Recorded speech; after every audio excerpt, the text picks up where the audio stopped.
آج میں آپ کو ایک افسوسناک اور خوفناک کہانی سنانا چاہتا ہوں۔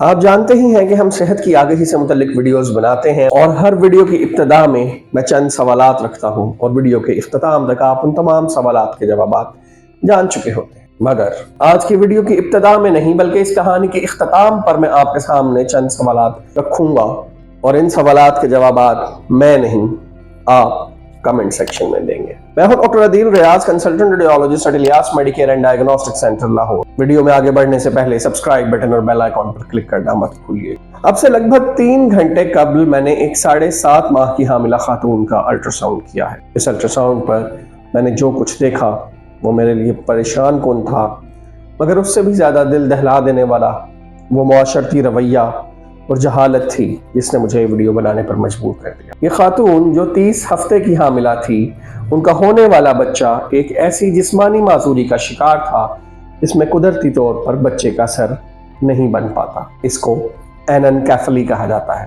بچے کے سر کی ہڈی نہ ہونے کی وجہ سے بچے کا دماغ ایک جھلی کی صورت میں باہر کی جانب لٹک رہا ہوتا ہے اور آنکھیں مینڈک کی آنکھوں کی مانند باہر ابل رہی ہوتی ہیں۔ ایسا بچہ پیدائش کے بعد صرف چند سانسیں ہی لے پاتا ہے اور اس کے بعد اس کی موت واقع ہو جاتی ہے۔ یقیناً آپ سوچ رہے ہوں گے کہ یہ ایک افسوسناک صورتحال ہے، لیکن یہ تو ایک قدرتی مسئلہ ہے جو خدا نخواستہ کسی بھی حاملہ ماں کو پیش آ سکتا ہے۔ تو یہ بات افسوسناک تو ضرور ہے، لیکن اس میں خوفناکی کا پہلو کیا ہے؟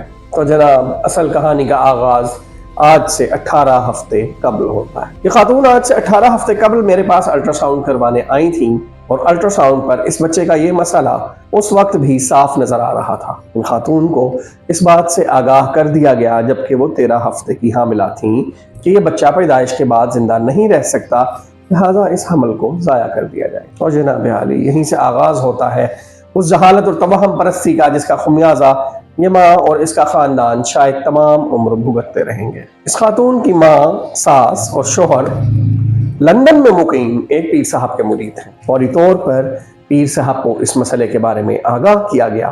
پیر صاحب کی جانب سے حکم آیا کہ اس بچے کو کسی بھی صورت ضائع نہ کیا جائے۔ پیر صاحب پر اور اللہ پر توکل کیا جائے۔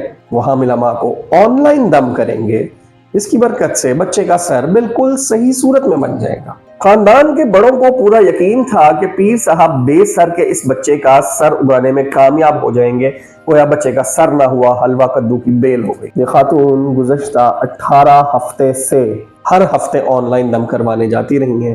پیر صاحب آن لائن آتے ہیں، ویڈیو کال پر خاتون کو پیٹ پر سے کپڑا ہٹانے کا حکم دیا جاتا ہے اور اس کے بعد پیٹ پر آن لائن دم کیا جاتا ہے۔ اس تمام عرصے میں اس بات کی سختی سے تاکید کی گئی کہ دوبارہ الٹرا ساؤنڈ کسی صورت نہ کروایا جائے۔ گزشتہ 18 ہفتے سے کیے جانے والے اس آن لائن دم کا نتیجہ اب سے 3 گھنٹے قبل اس خاندان کے سامنے آ چکا ہے۔ لندن سے ہونے والا آن لائن دم اس بچے کا سر نہیں بنا سکا۔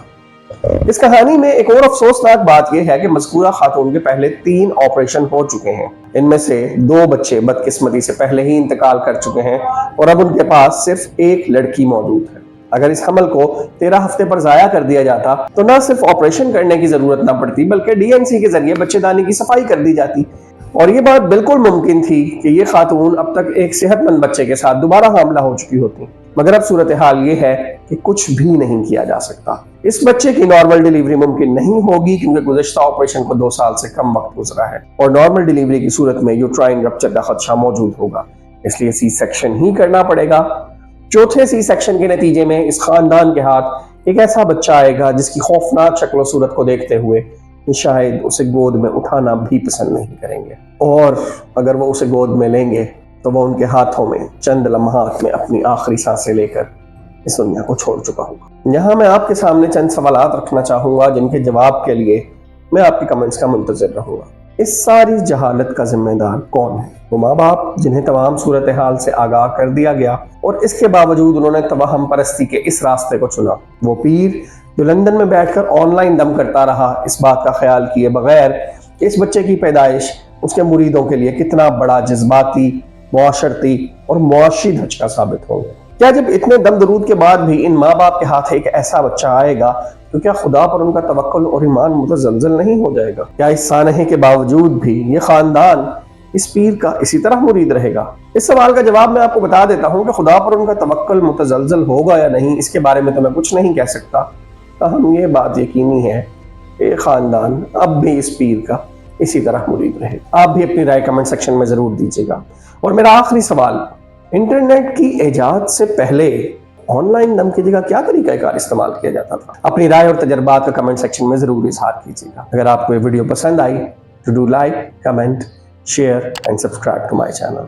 میں ہوں doctor Adeel Riaz, consultant radiologist at Ilyas Medicare and diagnostic centre, Lahore. Till next episode, اللہ حافظ۔